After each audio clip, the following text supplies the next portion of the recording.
আজকে আমাদের বাসায় রান্না করা হবে বাংলাদেশের জাতীয় খাবার। বাংলাদেশের জাতীয় খাবার কি আপনারা তো দেখে এতক্ষণে বুঝে গেছেন।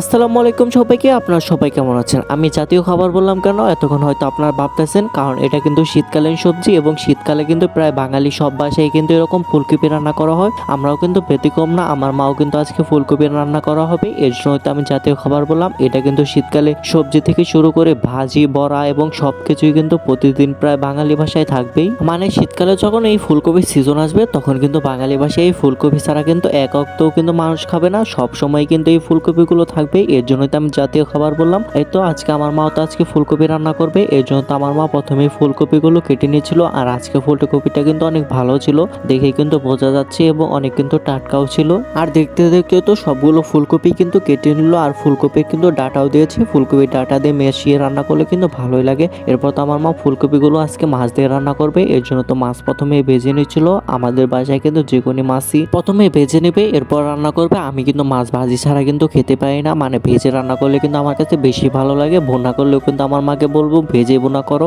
এরপর তো আমার মা মাছগুলো রান্না করে নেবে, এর জন্য তো প্রথমে এখানে তেল দিয়ে দিল, এরপরে পেঁয়াজ কাঁচামরিচ কিছুক্ষণ সময় নিয়ে ভেজে নিল। এরপর তো সব গুঁড়ো মশলাগুলো দিয়ে দিবে। এখানে তো দিয়েছি হলুদের গুঁড়ো, মরিচের গুঁড়ো এবং জিরার গুঁড়ো দিয়েছি সামান্য পরিমাণে। এই মশলাগুলোই তো কিছুক্ষণ সময় নিয়ে এখন কষিয়ে নেবে। এই মশলাগুলো যত কষানো হবে ততই কিন্তু ভালো লাগবে। আর রান্নার ভিতর তো মেন জিনিসটা দিতেই আমার মনে ছিল না। মেন জিনিসটা কি আপনারা ভাবলেন তো কি? আচ্ছা আমি বলে দিচ্ছি, মেন জিনিসটা হলো লবণ। লবণ ছাড়া কিন্তু কোনো তরকারি খেতে কিন্তু স্বাদ লাগবে না।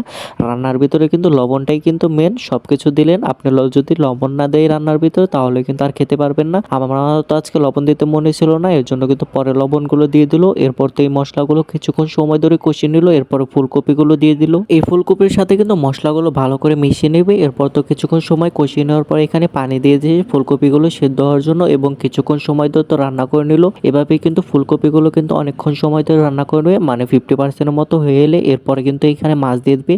মাছগুলো যদি আপনার আগেই দিয়ে দেন তাহলে কিন্তু ভেঙে যাওয়ার সম্ভাবনা থাকে, এর জন্য তো এইখানে কিন্তু মাছগুলো দিয়ে দিল, এর জন্য কিন্তু আর ভেঙে যাবে না। এই পর্যায়ে কিন্তু ফুলকপিগুলো সেদ্ধ হয়ে গেছে, এখনই মাছগুলো দিয়ে দিল। আর মাছগুলো তো আগে ভাজা ছিল, এর জন্য কিন্তু মাছগুলোতে তেমন কাঁচা ভাবটাও নেই। এখনই মাছ দিয়ে দিলে কিন্তু এখনই সেদ্ধ হয়ে যাবে। মাছগুলো দিয়ে কিছুক্ষণ রান্না করার পর তো এরপরে নামিয়ে নিয়েছি।